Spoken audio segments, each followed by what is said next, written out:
For the last 2 or 3 centuries, there is always this fear the machines are taking over. I don't think anyone can irresponsibly say, oh, don't worry, nothing will happen to jobs. This time it might be true. The world's people say they're not overly anxious about technology. They are deeply, deeply anxious about their jobs. AI will impact jobs. But we don't know what's going to come. We don't even know what new inventions are going to be. To reinvent yourself when you're 20, it's difficult, but you do it. To do it again at 30, at 40, at 50, that's very high levels of anxiety. But so what are we left to do then?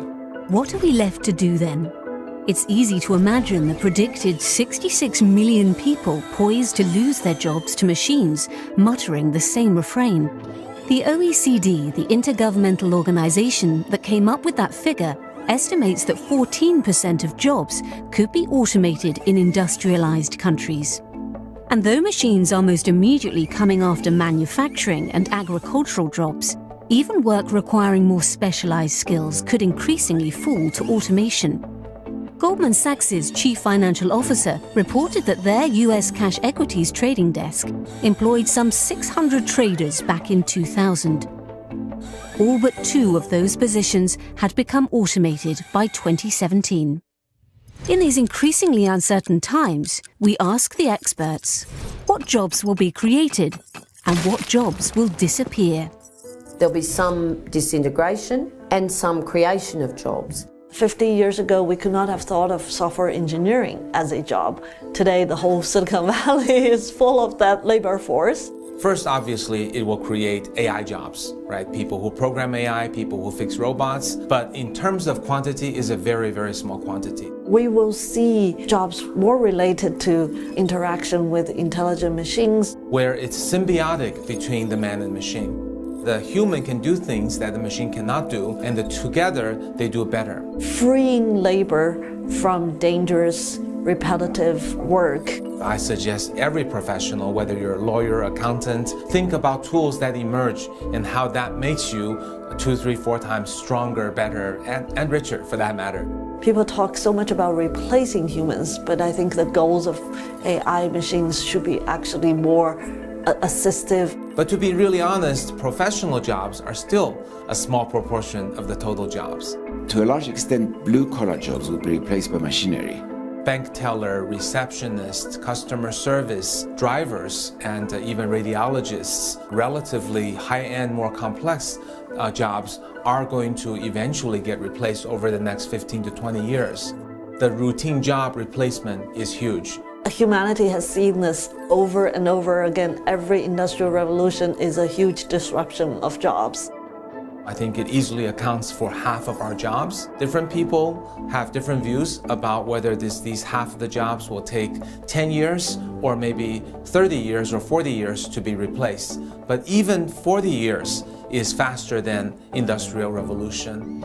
The experts agree that though technology has disrupted the nature of work in the past, at no point in history has the transformation been so rapid and extensive. And that speed means workers must stay nimble and continue learning new skills throughout their working lives. I think that there will be new jobs. The big question is whether people will be able to reinvent themselves to fill these jobs. But what if they can't? Stay nimble and keep learning. The difficulty would be if you're in the same routine type of environment for 20, 25 years, and suddenly you're told it's not available anymore. Go and learn something entirely new. Well, that's the case, it's the most difficult case. That's where governments have an important role to play. If a job is going to be lost, what's the support for the worker to make sure they have skills and redeployment support? You need to provide a kind of training program. And the big question there is who pays for this training program and who provides it? Provision at the company level, funding shared by the company and the state. Full employment is still at the heart of our communities, the dignity of work, the cohesion that brings social stability, and we need to plan for that. Because if we don't do that, half the people losing their jobs, whether it's over 10 or 30 years, is going to create a large number of unhappy people who face not only a loss of income, but also loss of meaning. I think we need to create more human compassion jobs, human touch jobs, caretaking jobs of keeping company of the older people, orphanages, concierge, masseuse, bartender. There will be many more flexible forms of employment, but the average is, and also for full-time workers, will be less. There will be more time for leisure activities, travel. We need to, in our education, have the future children know that it is okay, these are good jobs to have. That whole shift of retraining education, and in fact a shift from the Industrial Revolution work ethic to a new work ethic where we can have lives that we much more enjoy, that whole shift, I think, is a huge process. What about college students trying to decide which degrees are worth potentially tens of thousands of their tuition dollars?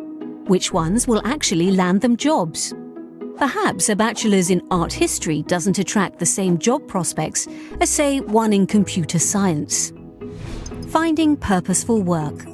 To the 18, 19, 20-year-old. In terms of choosing degrees at college, You know, you hear people talking about problem solving being at the essence. I've heard this for 25 years. I think the main consideration that you have to do is whether you're interested in that degree. Humanities are at the base of our knowledge. They're at the base of our own understanding of human relationships and history and development. The world needs that diversity of thinkers and doers. It gives you a core of a knowledge base that then you can build on with specialist skills. Do what you're interested in, because if you do what you're interested in, then you'll be good at it. Now, labor markets change. You have to keep learning all the time. You have to keep adapting. Therefore, you need to have the basic skills. Computer skills, scientific knowledge, the capacity to understand geology, these are specific skills that you can build on. I think we've made false choices by separating so far out of the equation on technical degrees. If we really want people who can think about things, solve problems, then you need a mix of both. Though many universities are diverting more and more funding to their maths and science departments, we discount the humanities at our own peril. Equally, say our experts, if we don't build a framework for an automated future, we could face significant social, economic, and political upheaval. So, are we prepared for automation? Humanity at the beginning was working all day or weekends on the land, right? Industrialization has shifted that. Now most of us in the world, at least in the developed world, live in a 9-5 kind of job scenario and 5 days a week. The human purpose in life is not about working very hard, even if it's a routine job, and attain wealth and respect. It is more about expressing love and compassion, about making a difference to other human beings. I think we understand enough about automation to know what structures to have in place to ease the transition.